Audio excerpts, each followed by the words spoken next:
Hello. और आगे question discuss करते हैं जो कि डीसी मोटर चल रहा है अपना, डीसी मोटर। ठीक है। और डीसी मोटर में अब तक हमने क्या क्या पढ़ा उसको एक बार रिवाइज कर लो, फिर आगे देखते हैं। जो फर्स्ट क्वेश्चन है यानी कि 61 क्वेश्चन नंबर 61 है, DC shunt motor are used for driving. DC shunt motor का उपयोग किसे चलाने के लिए किया जाता है? कहीं ना कहीं एग्जाम में जो भी क्वेश्चन रहेंगे एग्जाम में पूछे हुए क्वेश्चन है। ठीक है ना। तो डीसी मोटर किसे चलाने के लिए उपयोग करते हैं? DC shunt motor. इसको हमने काफ़ी टाइम डिस्कस किया है। जनरेटर में भी इसको डिस्कस किया था और मोटर में भी करते हैं हम। और उम्मीद है रट गया होगा ये चीज़। शंट मोटर, इसकी रेजिस्टेंस बहुत हाई होती है, और रेजिस्टेंस हाई तो एरिया क्या हो जाएगा? कम हो जाएगा। क्यों एरिया कम क्यों हो जाएगा? क्योंकि are inversely proportional to 1/A होती है। रेजिस्टेंस हाई तो एरिया कम। एरिया कम मतलब थिन टर्न, बहुत पतली पतली महीन टर्न बनाए जाते हैं। टर्न की संख्या मोर टर्न। तो शंट मोटर में क्या एक हो जाएगा? Thin turn more turn, number of more turn. मानो टर्न की संख्या बहुत पतली पतली होगी, ज़्यादा होगी इस शंट मोटर के। इसे क्या कहते हैं? कांस्टेंट स्पीड मोटर भी कहते हैं। कांस्टेंट स्पीड मोटर भी इसे बोलते हैं, या कांस्टेंट फ्लक्स मोटर भी इसे बोलते हैं। कांस्टेंट फ्लक्स मोटर भी इसे ही बोलते हैं। इसकी starting torque as compare to series motor कम होता है। स्टार्टिंग टार्क कम होता है किसका? शंट मोटर का। तो शंट मोटर को कांस्टेंट स्पीड मोटर कहते हैं या कांस्टेंट फ्लक्स मोटर। तो इसका यूज वहाँ करेंगे जहाँ इसकी स्पीड कम हो, यानी कि कांस्टेंट हो एक तरफ की स्पीड, वहाँ यूज करेंगे किसका? शंट मोटर का। तो देखो, तो ट्रेन में स्टार्टिंग टार्क ज़्यादा होती है, इसकी स्पीड कांस्टेंट नहीं होती। क्रेन का भी, हॉइस्ट का भी। तो मशीन टूल्स में क्या कहते हैं अपन? डीसी शंट जनरेटर या मोटर का यूज करते हैं। डीसी शंट मोटर का यूज करते हैं। डीसी शंट मोटर का यूज करते हैं। डीसी शंट मोटर का यूज करते हैं। डीसी शंट मोटर का यूज करते हैं। तो अब देखो, डीसी सीरीज मोटर है तो इसका अपोजिट लिख लेना है अपना। ठीक ना, इसका अपोजिट लिख लेना है। सीरीज रहे तो रेजिस्टेंस कम होगा, एरिया ज़्यादा हो जाएगा। एरिया ज़्यादा मतलब thick turn, number of small turn हो जाएंगे। वो कांस्टेंट स्पीड मोटर नहीं है, उसकी स्टार्टिंग टार्क बहुत ज़्यादा होती है। वो कांस्टेंट फ्लक्स मोटर नहीं होता है सीरीज। ठीक ना। तो ये रही शंट की कहानी। तो ये ट्रेन में कौन सी मोटर यूज होती है? Series motor. क्रेन में कौन सा यूज होता है? क्रेन में कौन सा यूज होता है? Series motor. ठीक ना। तो इन सब में क्या होती है? सीरीज मोटर यूज होता है। मशीन टूल्स में क्या होती है? Shunt motor. आप बताओ हाईएस्ट में कौन सा मोटर यूज होता है? ठीक है, आगे देखते हैं। Field winding of DC series motor. देखो, DC series motor usually provide with the thick wire. देखो, अभी हमने क्या ऊपर क्या देखा था? डीसी शंट देखा था ना। डीसी शंट देखा था। तो शंट में क्या होता है? एरिया ज़्यादा था तो थिन वायर देखा था। अब इसमें क्वेश्चन में भी एक क्वेश्चन बना दिया गया। तो डीसी सीरीज मोटर में कौन सी वायर यूज होती है? एक तरफ से ये भी क्वेश्चन हो रहा है, थिक वायर यूज होता है। थिक वायर, ये भी क्वेश्चन हो सकता है, लेकिन ये क्वेश्चन को कंबाइंड कर दिया। तो हमें बताना है field winding of DC series motor usually provide with thick wire. ठीक है ना, ये भी एग्जाम में क्या है? पूछा हुआ है। ठीक है, तो क्या देखते हैं? DC series motor. डीसी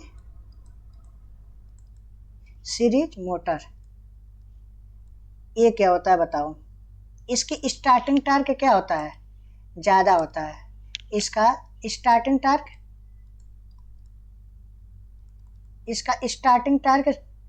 क्या होता है? ज़्यादा। स्टार्टिंग टार्क ज़्यादा होने के कारण ये कहाँ यूज करेंगे? ट्रेन में, जहाँ स्टार्टिंग टार्क ज़्यादा ज़रूरत होगी वहाँ यूज करेंगे। डीसी शंट मोटर, इसकी रेजिस्टेंस क्या होती है बताओ? कम होता है। रेजिस्टेंस कम होता है तो एरिया क्या हो जाएगा? ज़्यादा हो जाएगा। क्यों हो जाएगा? क्योंकि इस फार्मूले से R inversely proportional to 1/A। Resistance कम तो एरिया ज़्यादा, रेजिस्टेंस कम तो एरिया ज़्यादा। एरिया ज़्यादा मतलब thick wire and small number of turn use होती है। मतलब कि ये हुआ थिक वायर होगी, टर्नों की संख्या कम होगी, ठीक ना। डीसी सीरीज मोटर, ठीक ना, ये था DC series motor. Starting torque ज़्यादा होती है। डीसी सीरीज मोटर को कभी भी नो लोड पे स्टार्ट नहीं करना चाहिए। नो लोड स्टार्ट नहीं करना चाहिए। नो लोड स्टार्ट नहीं करना चाहिए, नहीं तो ये जल जाएगा, ठीक है। अब क्वेश्चन देख तुम। DC series motor usually provide with thick wire. क्यों यूज प्रोवाइड लार्ज फ्लक्स? गलत। Reduce the use of insulating material, गलत हो जाएगी। As it carries large load current, हाँ, क्योंकि डीसी सीरीज मोटर जो ये वाइंडिंग, फील्ड वाइंडिंग होती है ना, ये आर्मेचर के सीरीज में लगाते हैं। किसके लगाते हैं? आर्मेचर के सीरीज में लगाते हैं। आर्मेचर के सीरीज में लगाते हैं। और आर्मेचर के सीरीज में लगाने की वजह से किस लिए लगाते हैं? क्योंकि ये जो करंट है ना, बड़े पैमाने पर धारा वहन कर सके, ठीक ना। तो ये सीरीज में लगाते हैं, आर्मेचर के सीरीज में, इसीलिए थिक वायर का यूज करते हैं, और ताकि करंट बड़े पैमाने पर धारा का वहन कर सके। तो option C is the right answer. अब बताओ एडी करंट कैसे रिड्यूस करते? एडी करंट कब रिड्यूस होगा बताओ? ये भी मैंने बताया है। एडी करंट रिड्यूस कब होता है, और हिस्टेरेसिस लॉस क्या होती है, ये भी बताना। आगे देखते हैं। Ward Leonard control is basically A voltage control method होती है। वार्ड लियोनार्ड मेथड जो होती है ना, वोल्टेज कंट्रोल मेथड होती है। वोल्टेज कंट्रोल मेथड, ये सारी वोल्टेज कंट्रोल मेथड है, ए भी, लेकिन ward Leonard method voltage control method होती है। वोल्टेज कंट्रोल मेथड होती है। इससे ये वोल्टेज कंट्रोल मेथड है, और ये स्पीड कंट्रोल मेथड है। क्या है? स्पीड कंट्रोल मेथड है, ठीक ना, स्पीड कंट्रोल। तो वार्ड लियोनार्ड जो मेथड होती है, देखो वार्ड लियोनार्ड मेथड जो होती है ना, इसे वोल्टेज कंट्रोल मेथड भी बोलते हैं, और ये स्पीड कंट्रोल मेथड है, ठीक ना। तो वार्ड लियोनार्ड मेथड जो क्या है ना, इसे हम स्पीड जो होती है ना, बहुत ज़्यादा कम भी कर सकते हैं, बहुत ज़्यादा बढ़ा भी सकते हैं, ठीक ना। स्पीड कंट्रोल वाइड रेंज, मतलब बहुत ज़्यादा रेंज में स्पीड इससे बढ़ा भी सकते हैं और घटा भी सकते हैं। वार्ड लियोनार्ड मेथड के द्वारा बेस स्पीड से नीचे, बेस स्पीड से ऊपर भी बढ़ा सकते हैं। अब देखते हैं अगला क्वेश्चन, ठीक ना। Which of the following test will be suitable for testing two similar DC series motor? बताओ निम्नलिखित में कौन सा टेस्ट बड़े क्षमता के दो समान डीसी सीरीज मोटर के परीक्षण के लिए उपयुक्त किया जाता? Swinburne test, Hopkinson test, field test या ब्रेक टेस्ट? स्विनबर्न टेस्ट ये क्या होती है? इनडायरेक्ट मेथड होती है। और ब्रेक टेस्ट क्या होती है बताओ? डायरेक्ट मेथड होती है। डायरेक्ट मेथड किस मोटर के लिए यूज होता है बताना। हॉकिंसन टेस्ट किस लिए यूज होता है ये बताओ आप लोग। और डायरेक्ट मेथड जो होती है ना, किस मोटर के लिए यूज होता है? स्मॉल हार्स पावर मोटर के लिए यूज होती है, ठीक ना। और स्मॉल हार्स पावर मोटर में एक होती है डीओ, डायरेक्ट ऑनलाइन स्टार्टर। इसमें कितने हार्स पावर के मोटर लगाते हैं? 5 HP का मोटर। तो ब्रेक टेस्ट को डायरेक्ट मेथड भी कहते हैं, स्मॉल HP के लिए यूज होता है, हार्स पावर मोटर के लिए होता है। स्विनबर्न इनडायरेक्ट होती है, लेकिन बड़े क्षमता के दो डीसी मशीन परीक्षण के लिए फील्ड टेस्ट का यूज किया जाता है, फील्ड टेस्ट का यूज किया था। Option number C is the right answer. ठीक है, अगला देखते हैं। If a DC shunt motor, if a DC shunt motor, यदि एक shunt motor working at full load and if shunt field winding sudden open, देखो शंट मोटर वर्क कर रहा है फुल लोड पर, ठीक ना, और शंट फील्ड अचानक से ओपन हो जाए।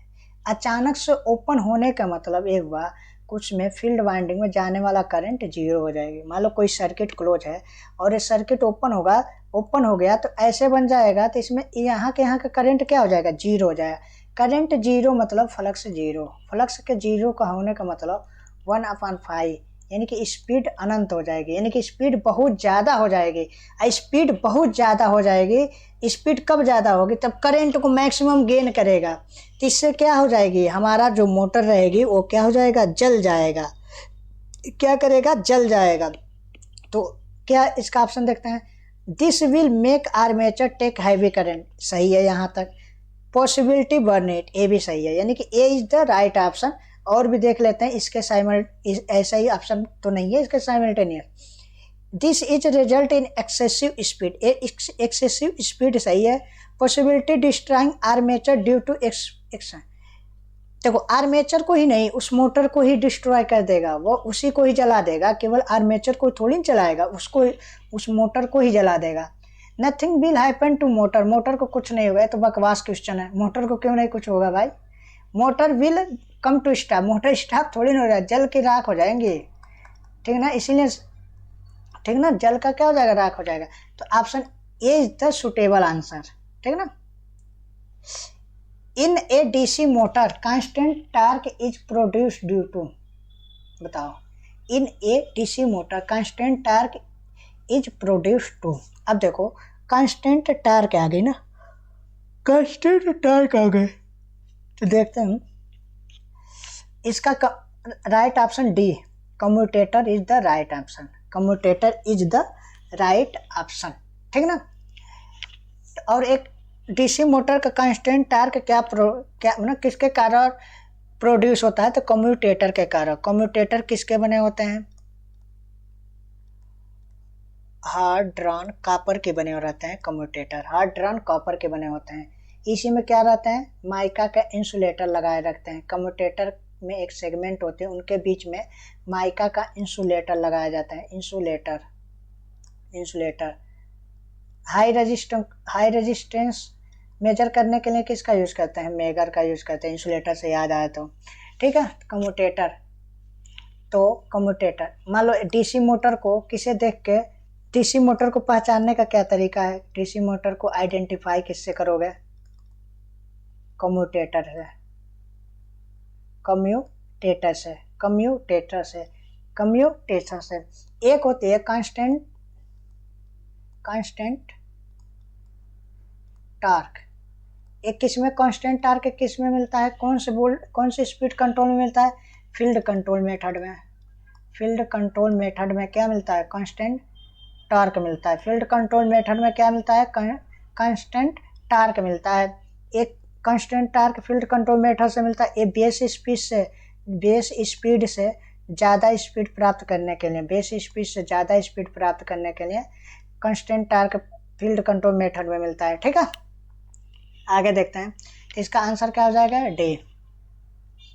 The maximum end play of a motor is about, देखो ये चीज़ें रटने वाली है, 0.4 mm होती है। एंड प्ले ऑफ मोटर कितनी होती है, अधिकतम एंड प्ले कितना होता है, 0.4 mm होता है, 0.4 mm होता है मैक्सिमम, ठीक ना। मान लो बैक मैक्सिमम वोल्टेज कब होता है, जब बैक में सप्लाई वोल्टेज के हाफ होती है। डीसी मोटर की एफिशिएंसी की मैक्सिमम कब होती है, जब 50% पर मैक्सिमम दक्षता होती है, ठीक है।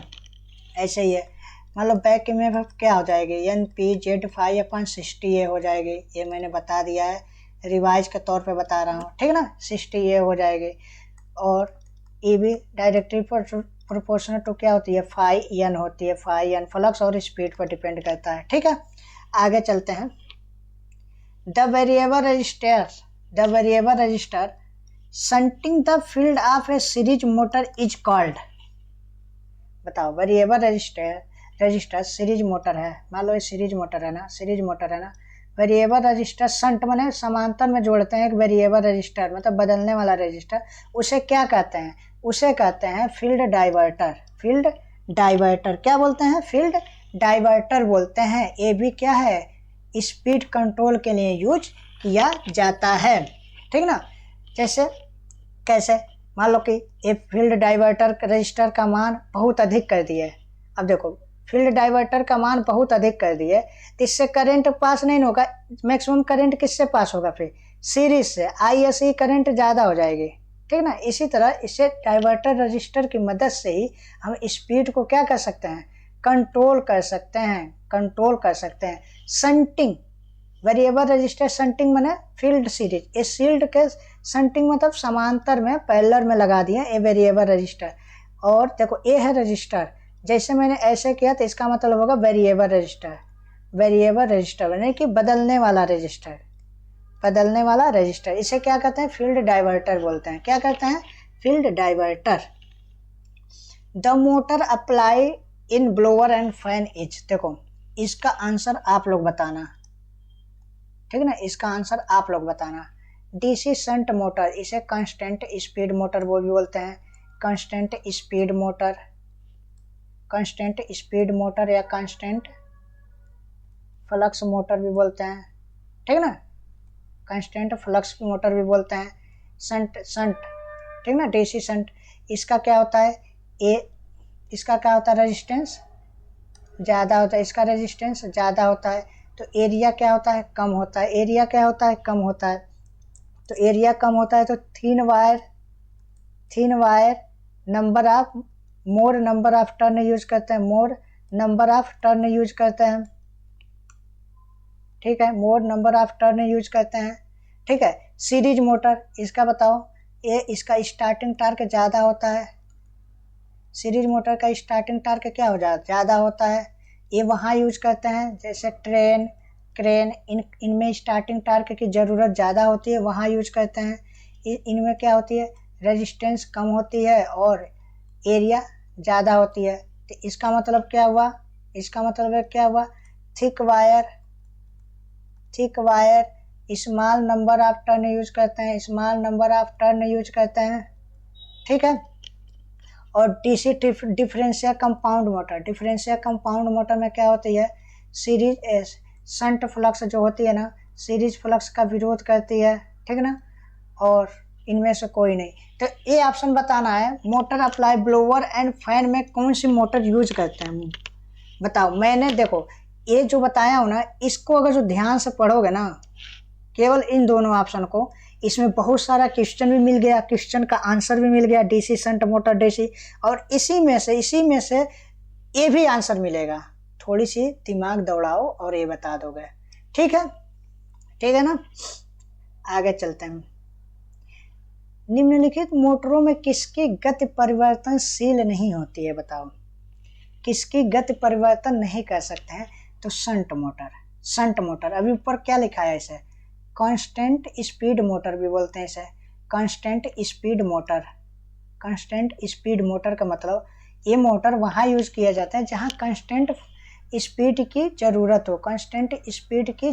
हो, वहाँ इसे कांस्टेंट फ्लक्स मोटर भी बोलते हैं, ठीक है। संयुक्त कंपाउंड मतलब कम्युलेटिव कंपाउंड में सीरीज फ्लक्स शंट फ्लक्स का एडिटिव नेचर को होती है, साथ रहता है, इससे इसका क्या होती है? फ्लक्स का मान बढ़ जाता है। सीरीज क्रम motor, differential compound motor, differential तो अभी ऊपर ही बताया। सीरीज DC सीरीज अभी तो ऊपर ही मैंने बताया। इन चारों की चर्चा में केवल कंपाउंड ऊपर वाले ऑप्शन में नहीं बताया, तो यहाँ बता दिया, नहीं तो सब इसकी यहाँ चर्चा किया हूँ, देख लेना, ठीक है।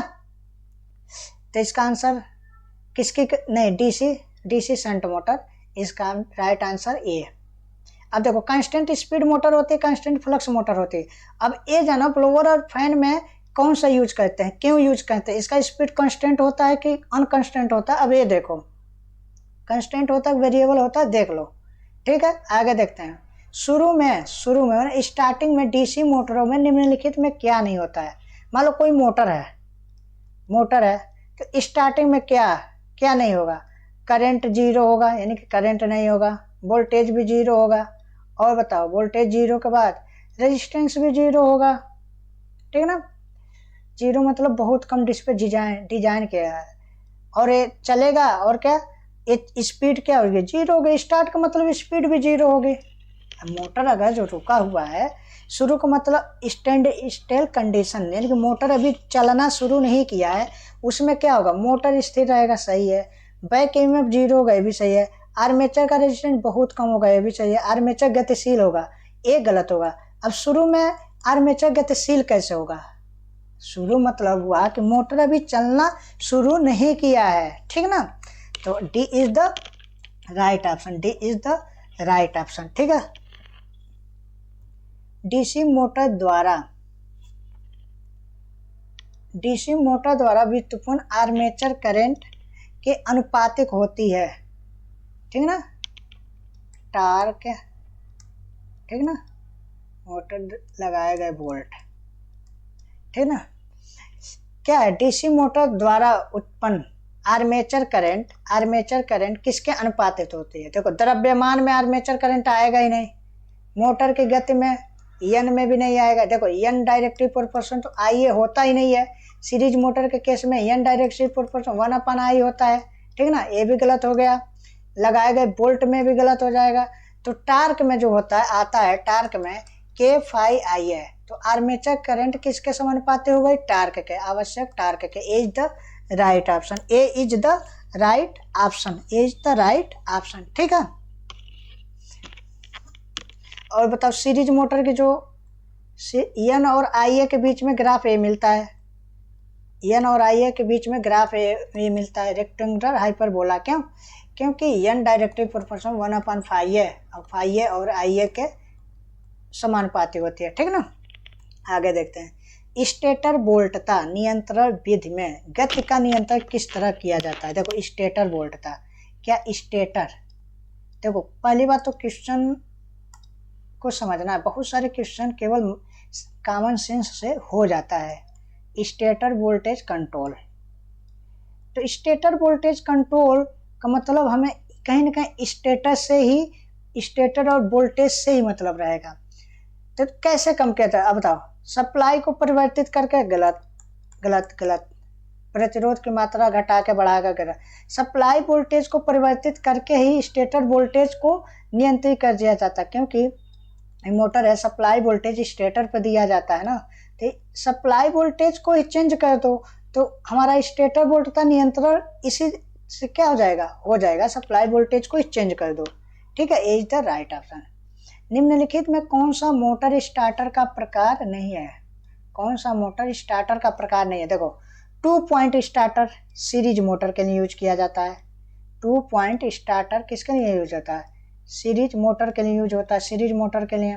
3 पॉइंट स्टार्टर शंट मोटर के लिए, शंट मोटर, और एक होता है कंपाउंड मोटर के लिए भी यूज होता है, कंपाउंड मोटर के लिए। 4 पॉइंट स्टार्टर बताओ, compound motor and shunt motor के लिए यूज होता है, शंट मोटर के लिए यूज होता है, शंट मोटर के लिए यूज होता है। एक 1 पॉइंट स्टार्टर नहीं होता, 1 पॉइंट स्टार्टर नाम की चीज होता ही नहीं है मोटर के केस में। तो डीसी कौन सा मोटर स्टार्टर का प्रकार नहीं है, तो 1 point starter. 2 point starter series motor के लिए यूज होता है। 3 पॉइंट स्टार्टर शंट मोटर और कंपाउंड मोटर के लिए यूज होता है, शंट मोटर और कंपाउंड मोटर के लिए यूज होता है। 4 point starter compound motor and shunt motor के लिए होता है। लेकिन यदि ये दोनों ऑप्शन में मान लो नहीं मिला ना, तो एक ऑप्शन इन दोनों में चूज करने के बाद आए तो शंट मोटर मेनली यूज होता है। 3 point starter mainly shunt motor के लिए यूज होता है, दोनों के लिए यूज होता है, लेकिन मेनली शंट मोटर के लिए। ऑप्शन दोनों हो तो दोनों लगाएंगे, नहीं तो केवल shunt motor mainly. 4 point starter mainly compound motor के लिए, अगर जो ऑप्शन में दोनों नहीं है तो मेनली कंपाउंड मोटर के लिए है, ठीक है। आगे चलते हैं। 75 in regenerative braking the motor energy is, regenerative braking में मोटर कैसे काम करता है ये बताओ। रीजनरेटिव मतलब डिसिपेटेड, गलत हो जाएगी, dissipated by colour. Return to the supply mains, regenerate कर रहा है, रीजनरेट जो जनरेट है ना, सप्लाई को मेन से दोबारा क्या कर रहा है, ले रहा है, तो return to the supply main, return supply main, supply को क्या ले रहा है, दोबारा रिटर्न कर रहा है, ठीक ना। और रीजनरेटिव ब्रेकिंग की नेचर क्या होती है बताओ। ओवर हालिंग की नेचर होती है, ओवर हालिंग नेचर प्रकृति की तरह बिहेव करती है, ओवर हालिंग कहती है। और इन मोटर की जो कैपेसिटी है, मतलब दक्षता होती है ना, क्या होती है, दक्षता जो होती है ना ज़्यादा होता है, ठीक ना, ठीक ना। रीजनरेटिव ब्रेकिंग का नेचर ओवर हालिंग होता है, इसकी जो एफिशिएंसी होती है ज़्यादा होती है। रीजनरेटिव ब्रेकिंग में होता है क्या, रिटर्न सप्लाई को सप्लाई मेंस से क्या करता है, एनर्जी को दोबारा ले लेता है, ठीक ना। आगे देखते हैं, डीसी मोटर के झटके से स्टार्ट होना क्या दर्शाता है, कि होना क्या दर्शाता है कि हमारा जो क्या है कांटेक्ट है ना, स्टार्टर का कांटेक्ट वो टूटा फूटा यानी कि खुरदुरा हो चुका है, टूटा फूटा यानी कि खुरदुरा हो चुका है। A option is the right answer, ठीक ना। इस छोटे छोटे क्वेश्चन इसलिए बढ़ रहे हैं। उपमार्ग क्षेत्र यानी कि संट फील्ड नियंत्रण की पार सीमा क्या है बताओ। संट फील्ड नियंत्रण की परिसीमा क्या है। चुंबकीय फ्लक्स आधी हो जाती है, गलत। सामान्य गति से उच्च गति प्राप्त की जा सकती है, सही। तो देखो अभी ऊपर हमने बताया संट फील्ड को क्या कहते हैं, फील्ड कंट्रोल मेथड कहते हैं। और इसमें क्या होता है, इसमें टॉर्क कांस्टेंट होता है, यानी कि P बराबर TN होती है, एक फार्मूला होती है P बराबर TN, टॉर्क कांस्टेंट होती है, ठीक ना, टॉर्क कांस्टेंट होता है।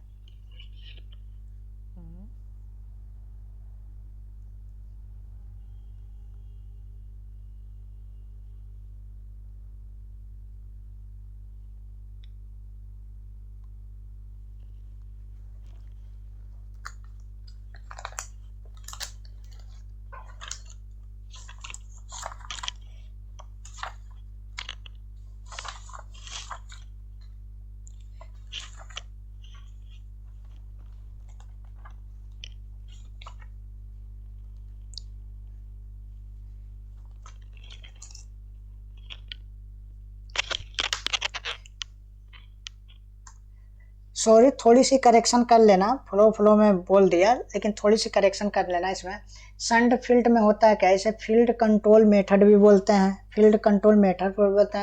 या फील्ड फ्लक्स मेथड भी बोलते हैं। क्या बोलते हैं, फील्ड फ्लक्स मेथड भी बोलते हैं, या फील्ड विकनिंग मेथड भी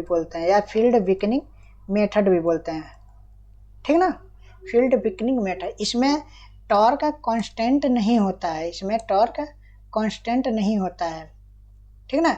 इस मेथड में पावर कांस्टेंट होता है। क्या होता है, इस मेथड में क्या होता है, पावर कांस्टेंट होता है। पावर कांस्टेंट होता है। P बराबर TN, एक फार्मूला होती है P बराबर TN, पावर कांस्टेंट होती है, तो T बराबर 1/N हो जाती है, क्योंकि पावर कांस्टेंट होती है। तो इसकी कुछ ग्राफ ऐसे मिलती है, ग्राफ क्या मिलता है, ऐसा मिलता है। तो इसे रेक्टेंगुलर हाइपरबोला बोलते हैं, तो इस बेस स्पीड से ज़्यादा स्पीड प्राप्त करने के लिए यूज किया जाता है, बेस स्पीड से ज़्यादा स्पीड प्राप्त करने के। शायद मैंने ऊपर के क्वेश्चन में ही शायद फील्ड वाले को ही पावर कांस्टेंट मैंने बताया है, जहाँ तक पता नहीं फील्ड था कि आर्मेचर था। अगर आर्मेचर रेजिस्टेंस कंट्रोल मेथड होगा तब तो वहाँ टॉर्क कांस्टेंट होता है, लेकिन इसमें फील्ड। ऊपर देख लेना, पता नहीं कौन सा क्वेश्चन था। तो ये बेस स्पीड से ज़्यादा स्पीड के लिए यही आर्मेचर रेजिस्टेंस कंट्रोल मेथड रहता है। तो क्या बोलते हैं इसे, इसमें क्या रहता है, टॉर्क कांस्टेंट रहता है। आर्मेचर रेजिस्टेंस कंट्रोल मेथड में क्या रहता है, टॉर्क कांस्टेंट रहता है। और इसका यूज कहाँ किया जाता है, बेस स्पीड से कम speed, below the base speed प्राप्त करने के लिए इसका यूज किया जाता है। तो टॉर्क कांस्टेंट का मतलब ये हुआ T बराबर पी एन, पी बराबर टी एन, पी बराबर टी एन, तो ये टार्क कांस्टेंट का मतलब एन, यानी कि लीनियर होती है इसकी ग्राफ। पी और एन के बीच में लीनियर ग्राफ होती है और टी और एन के बीच में हाइपर रेक्टेंगुलर होती है। ठीक है, एक बार देख लेना यार, क्या पता नहीं मैंने अगर जो आर्मेचर रेजिस्टेंट कंट्रोल मेथड में टार्क बताया होगा तो सही है, नहीं तो एक बार करेक्शन कर लेना ऊपर। ठीक है, अब क्या ना कभी कभी बोलेंगे सही, लिखते हैं इधर उधर, तो एक कभी कभी हो जाता है, ह्यूमन नेचर है, लेकिन कोई ना। निम्नलिखित में कौन सा मोटर, देखो एक बार और कंफ्यूजन मत होना, मैं बता दे रहा हूँ यहाँ पे। देखो स्टार्टर का प्रकार नहीं है, देखो एक पॉइंट स्टार्टर, ये रिपीट हो गया, ये स्टार्टर का प्रकार नहीं है। ये सीरीज 2 पॉइंट स्टार्टर सीरीज के लिए, 3 पॉइंट स्टार्टर शंट और कंपाउंड के लिए, 4 पॉइंट स्टार्टर कंपाउंड है सीरीज के लिए। एक बार और बता देता हूँ इसको शायद मैंने कहाँ गया, 1 मिनट, अरे यार क्या हो रहा है, 1 मिनट, ये क्या हो रहा है पेज कोई, चलो यार, चलो कोई ना, कम क्वेश्चन बचा है। तो ये जो क्वेश्चन है ना, ऊपर कंफ्यूजन ना हो इसलिए एक बार और बता देता हूँ। देखो ध्यान से देखना, आराम से, इत्मीनान से। है क्या, आर्मेचर रेजिस्टेंस कंट्रोल मेथड। देखो आर्मेचर रेजिस्टेंस कंट्रोल मेथड, इसमें क्या होती है, जब क्या होगी, रेजिस्टेंस बढ़ेगा तो इसमें स्पीड कम होती है, स्पीड कम होती है इस मेथड में। रेजिस्टेंस बढ़ने से स्पीड कम होती है इस मेथड से, पहला पॉइंट ये याद रखना। दूसरा पॉइंट है ना, बेस स्पीड से कम स्पीड इस मेथड से प्राप्त कर सकते हैं। Base speed below the base speed, उन बेस स्पीड से कम स्पीड इस मेथड से क्या करते हैं, प्राप्त कर सकते हैं। इसे कांस्टेंट टार्क मेथड या कांस्टेंट टार्क ड्राइव भी बोलते हैं। कांस्टेंट टार्क मेथड या कांस्टेंट टार्क ड्राइव भी बोलते हैं इस मेथड को। ठीक है ना, तो एक फार्मूला होता है P बराबर टी एन।